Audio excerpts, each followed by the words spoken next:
Last year, we had CZ come to our office, the CEO of Binance, and that was huge. Like we were at the time, and we kind of still are, but like our executive team are all women. We don't do it on purpose. It's just what works in this industry for us, I guess. He comes into the boardroom, and it's like 10 girls who are just staring, like sitting up, super excited to see him, like welcoming him. There's like food on the table, and he was just like, wow, like really like taken back because like I don't think he expected that. It's not what the space is used to, I guess.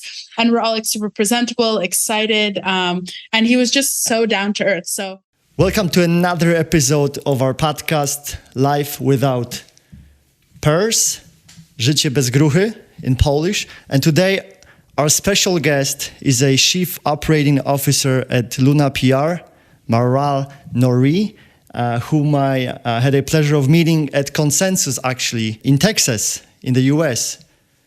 And then we met at the NFT NYC in New York. So Maral is well-traveled all over the place. And you definitely, after the podcast, either you've met her already or you're going to meet her somewhere in the world. So Maral, welcome to the podcast and thank you for your time. Yeah, absolutely. Thank you for having me. Funny you brought up Consensus. That's actually my favorite conference so far that I've been to. Plus, I love Austin. But that's besides the point. And then we have a common friend in Austin. So let's start. Let's start maybe like, what was your goal going to Consensus and like why you're going to all those conferences? So, I'll maybe give a little bit of an intro and then I can tell you that. So basically, thank you for introducing me quickly.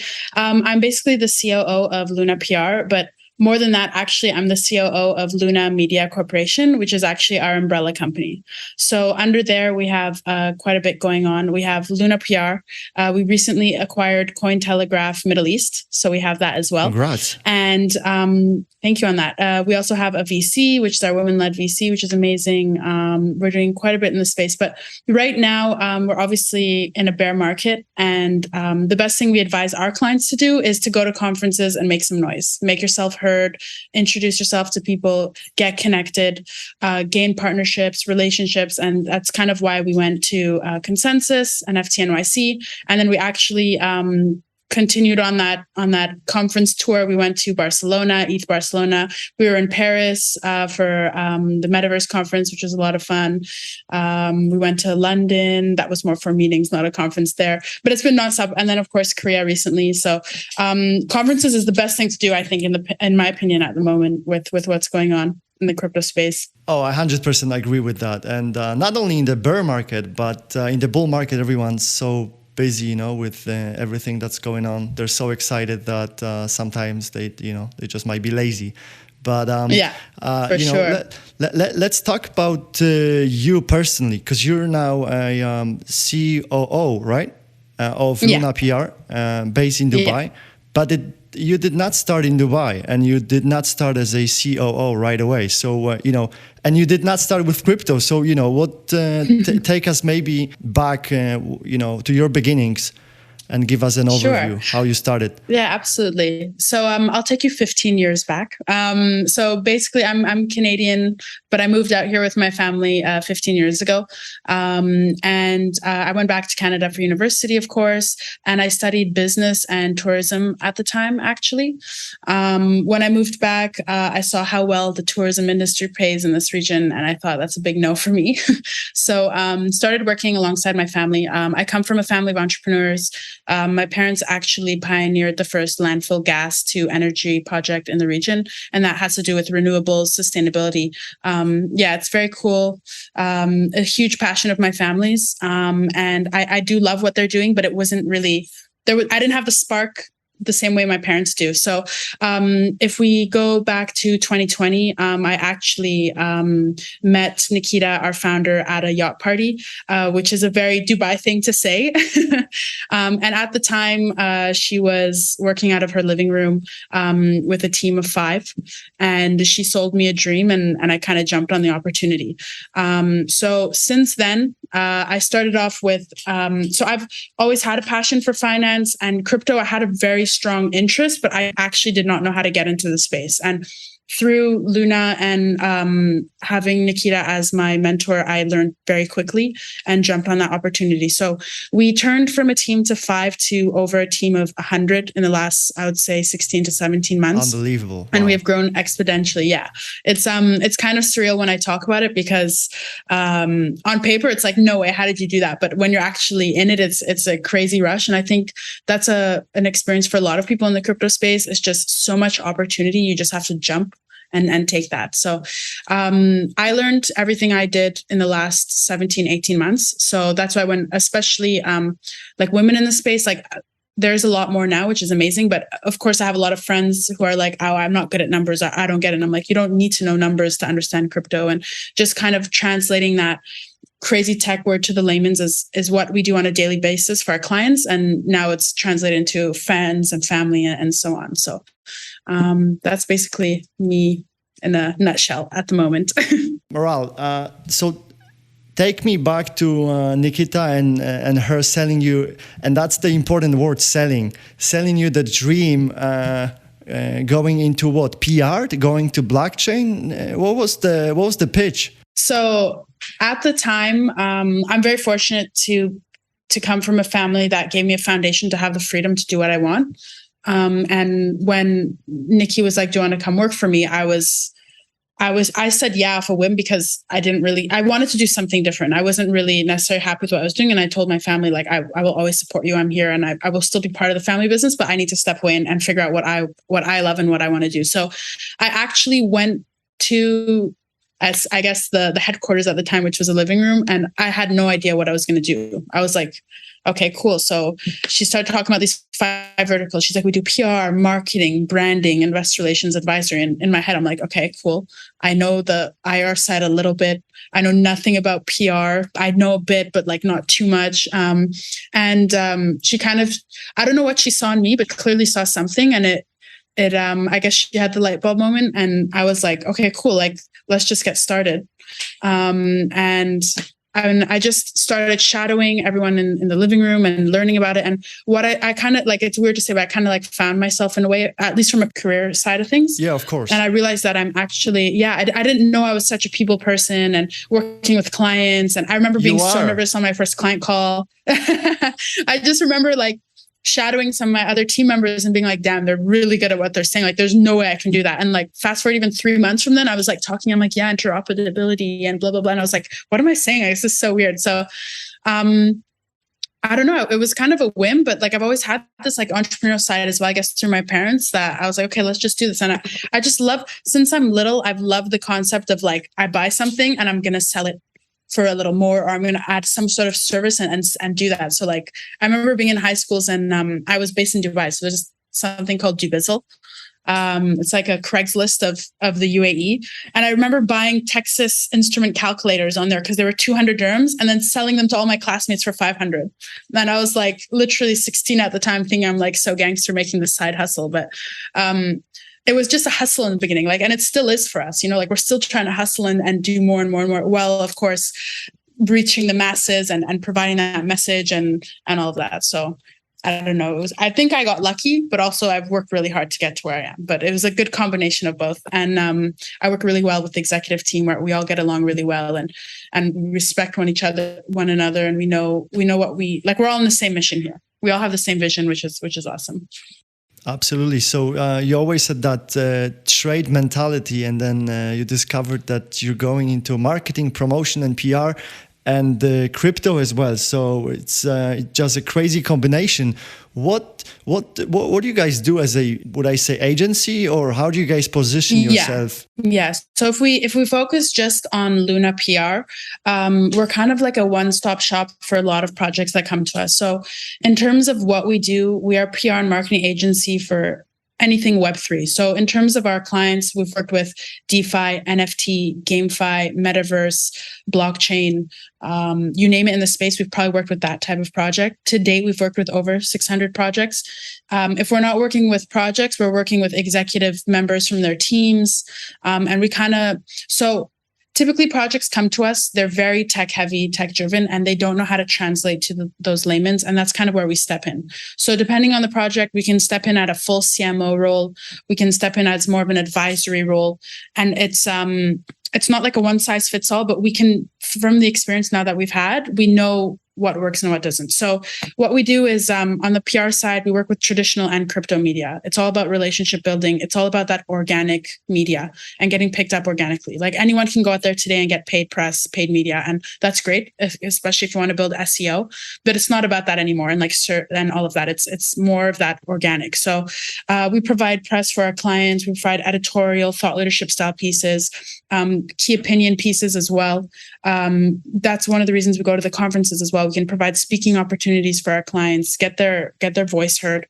And that kind of ties in the whole PR side. On the marketing, we're doing quite a bit, but what you realize in the marketing is like, especially with Web3 and crypto, it changes. What we did a year ago is not what we do today. Back in the day, we used to be like, give us 100K, let's push a huge influencer campaign, KOLs, let's push them out there. And now we don't really do that because clients and ourselves are not seeing the same ROI. Not to talk down on influencers, because of course they all have a place in the space. It's super important. Even Nikita's an influencer.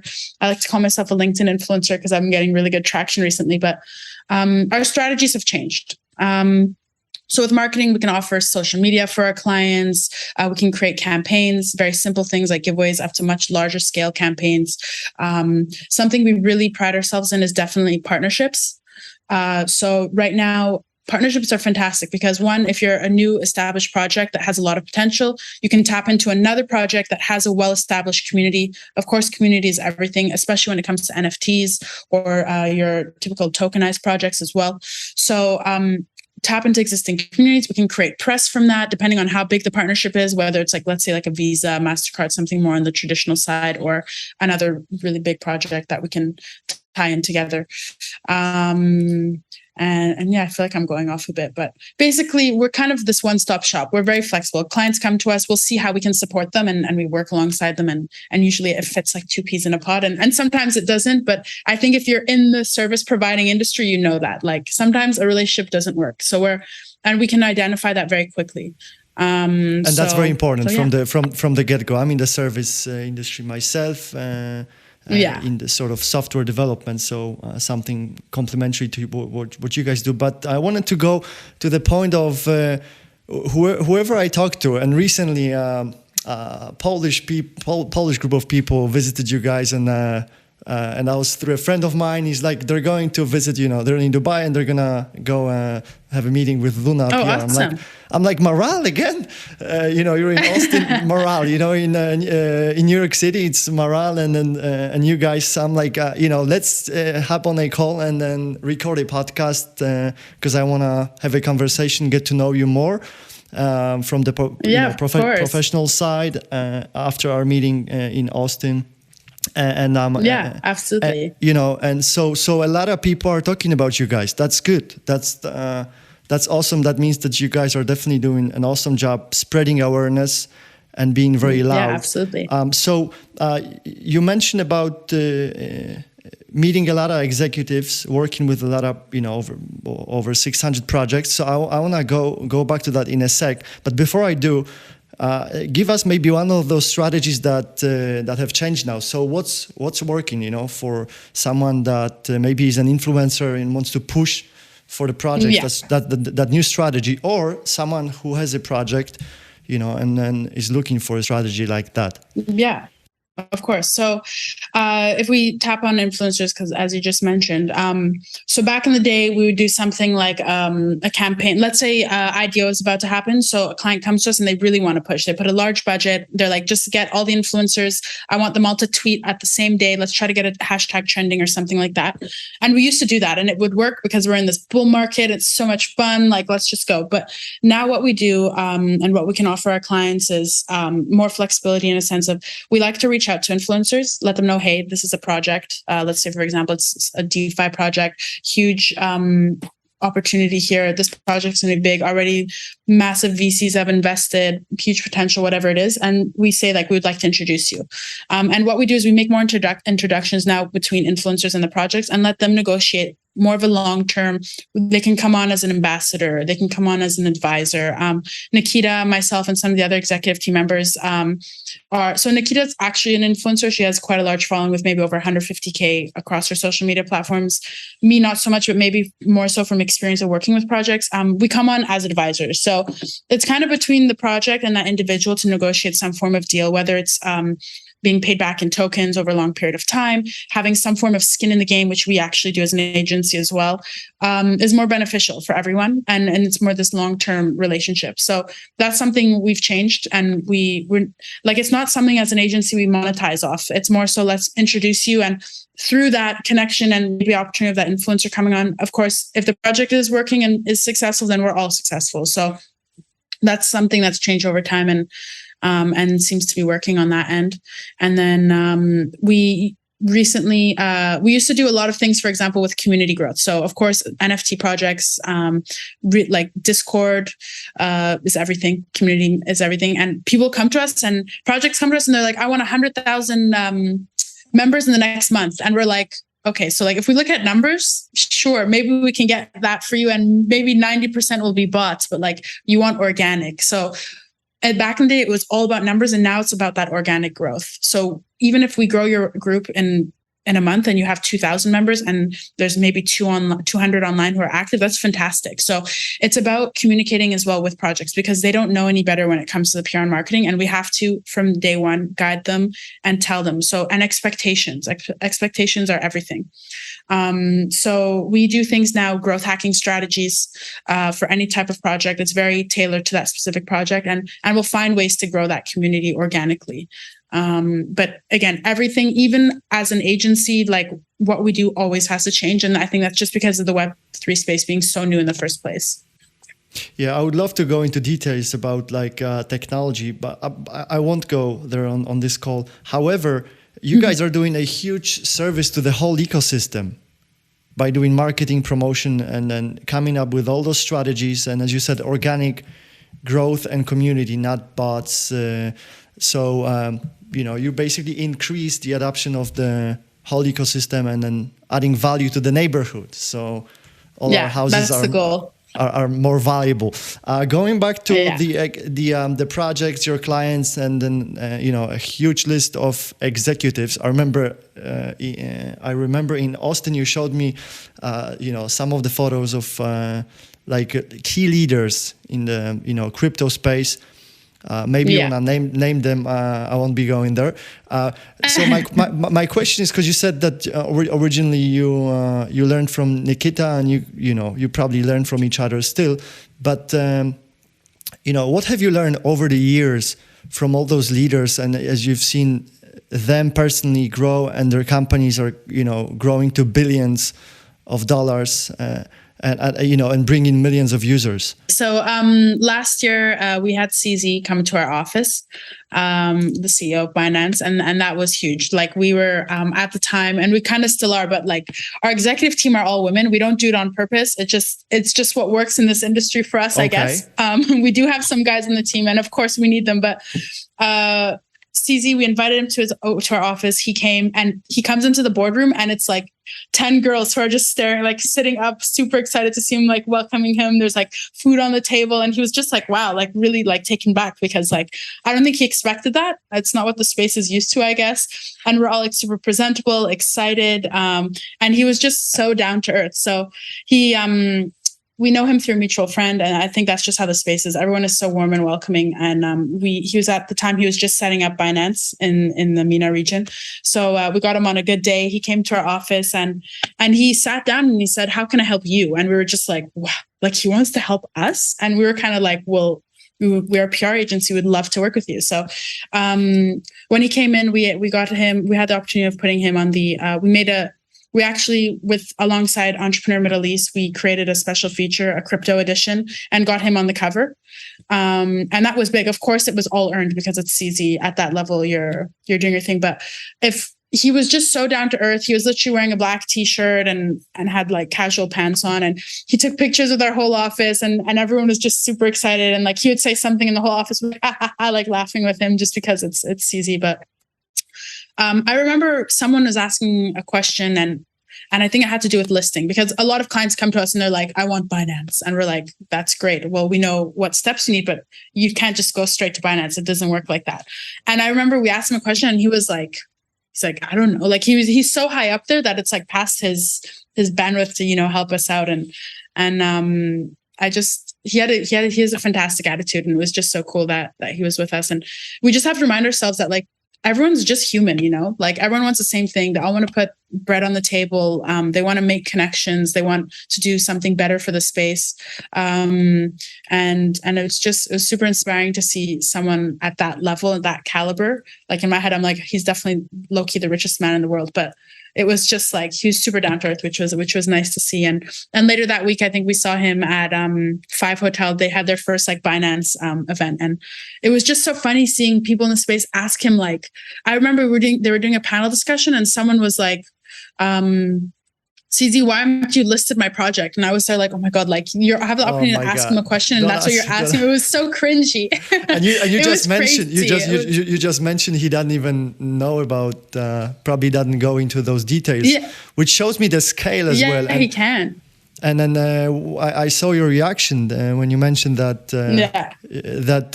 people are looking from a different level, and maybe it helps us understand, kind of what people on different levels need and how do you need to talk to them. Yeah, absolutely, for sure. I agree. So thanks for sharing. That's exactly the story that I wanted you to bring, but I wasn't sure if you wanted to share that. So that's amazing. Let's go back to the technology. I still want to focus a little bit more on the technology side of all of that, because I know, you're doing an awesome job with marketing and promotion and just the fact that I met you, I heard about you, I heard other people talking about you, just goes to show that. You guys have done and are doing your bit. So now focusing on the technology, on the geeky side, maybe more boring side that you need to bring to light. How do you think, from what you've experienced, how do you think blockchain will change the world, or is changing the world? And maybe not in just the financial sector. No, for sure. I think when it comes to blockchain, first of all, it's like revolutionary, and we're still at the beginning of it. I think companies are starting to implement it, but it's still, people don't understand it. So they're still trying to familiarize themselves with it. They're still trying to compare it to something else. If we look at it, we know it's going to create this trusted, unfiltered, uncensorable form of collecting data. And that information eventually will be accessible worldwide, which is everything. I was speaking with Nikita, Nikita, ethnicity-wise, is Indian. And her father was born in a hospital. Today, there's no form of that information anywhere in the world now. So when he migrated to the US and became an American citizen, and they needed his birth certificate, he said, well, I don't have one. And when they looked it up, that hospital didn't exist anymore. At the time, if there was blockchain technology there, that data would have been secured and kept and accessible. So I think it's super exciting. And in terms of like the industries, it's going to be for security, it's going to be for lending, for business models, for like digital property and assets. And I don't know, it's crazy to think about, but basically it's a digital ledger, peer-to-peer, it's stamp transactions. It's super cool stuff. Yeah, you cannot tweak around and change the record, and that's something that we're seeing with for example, in the US, a huge the voting system one of the like examples on a huge scale, but there's a lot of use cases on much smaller scale where you do not want to change the record. So for example, internet as well, like you could pretty much go back and play around with the history, of what was there before. So, or maybe block some of the services. And let's roll to my last question, and that's connected to the beginning. That's where we started, and that's something that I love as well, because whenever I go to conferences, as you mentioned, like that's the place to grow your network, learn, have fun as well, go out of the office and travel. So what are the next conferences? I saw Korea. You're going to Korea again? I don't think anytime soon. The next big ones for us would be back to Bangkok. There's a conference there. And then there's also Token 2049 in Singapore. That's going to be big. That's at the end of September. I think that's definitely one that everyone should look out for. The one in Bangkok, I'm forgetting the name right now. I have to talk to my outreach team. They'll know. They're the ones that will book all the conference. There's just so many. You're like CZ already, you know. He doesn't know anything about listings. So where am I going? When? when are you coming back to the US? Back to the US. Hopefully that will be, I think, in November. So there is quite a few conferences. I think we'll be heading to Miami in November, if I'm not mistaken. At least to check on the office, as well as I think that's when I'll be in the US, November time. Yeah, but it's crazy. There's so many conferences going on, like on a weekly basis, everywhere in the world. It's insane. So you can't keep up anymore. Yeah, and then one of the things that I wanted to talk about is Dubai. And maybe you can sell Dubai in terms of crypto. And then why is it becoming such a huge hub? And are you just lucky to be there?